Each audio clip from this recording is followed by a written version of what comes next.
இன்றைக்கி ரவா லட்டு செய்ய போகிறோம். இது எங்களோட ஃபஸ்ட்டு வீடியோஸ். வீட்டில் இருந்து ஆரம்பிக்கலாம் வாங்க. இப்போ ரவா லட்டு செய்கிறதுக்கு கடாய்க்கு வச்சிட்டோம். தேவையான பொருட்கள் ரவை 200 கிராம் இருக்குது, சர்க்கரை 200 கிராம், முந்திரி பருப்பு ஒரு 10-15, திராட்சை ஒரு 10-20, ஏலக்காய் பொடி வச்சுருக்கேன். இதுக்கு தேவையான பொருள் இவ்வளோ தான். நெய் ஊற்றி திராட்சை முந்திரியை வறுத்தரலாம். முதல்ல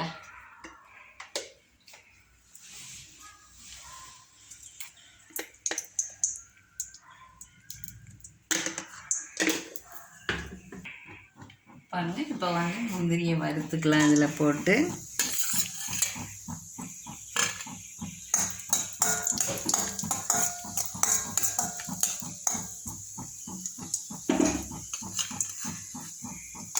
முந்திரியையும் வறுத்து எடுத்துட்டு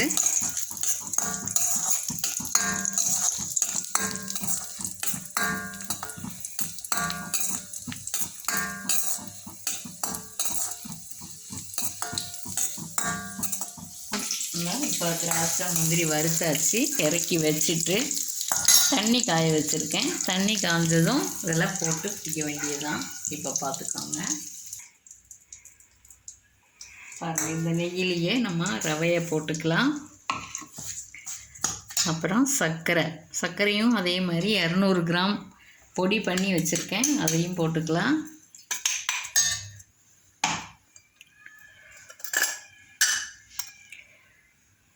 கொஞ்சம் ஏலக்காய் பவுடர் இதையும் போட்டுக்கலாம். போட்டு கலந்து வச்சுட்டு தண்ணி காய்ஞ்சதும் இதில் கொஞ்சம் கொஞ்சமாக போட்டு உருண்டை பிடிக்கலாம். எனக்கு சமையல் ரொம்ப பிடிச்சது, அதனால் சமையல் ரொம்ப பண்ணிக்கிட்டே இருப்பேன் ஏதாவது. இப்போ தண்ணி கொதிச்சிருச்சுன்னா நம்ம கொஞ்சம் கொஞ்சமாக கலந்துடலாங்க. கொஞ்சம் வெயிட் பண்ணுங்கள். இப்போ தண்ணி காய்ஞ்சாச்சு. இப்போ கொஞ்சம் கொஞ்சமாக அதில் கலந்து உருண்டை பிடிக்க போகிறோம்.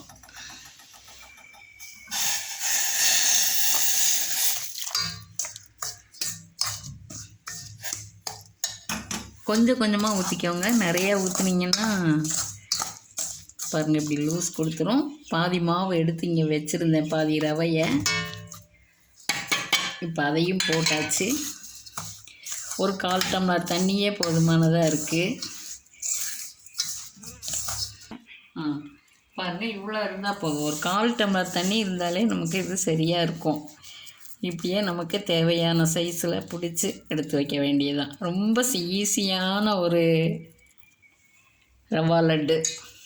நீங்களும் செய்து பாருங்கள், குழந்தைகளுக்கும் கொடுத்து பாருங்கள். எப்படி இருக்குன்னு சொல்லுங்கள். செய்து பார்க்கணுன்னு நான் கேட்டுக்கிறேன்.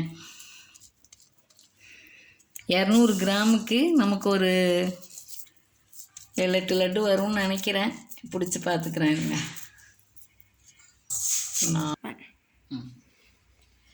பாருங்கள், 200 கிராமுக்கு நமக்கு 8 லட்டு கிடச்சிருக்கு. டேஸ்டியான லட்டு. நீங்களும் செய்து பாருங்கள். எல்லாம் சாப்பிட்டுட்டு நான் செய்திருந்த டிஃபன் பிடிச்சதான்னு சொல்லுங்கள். தேங்க்யூ.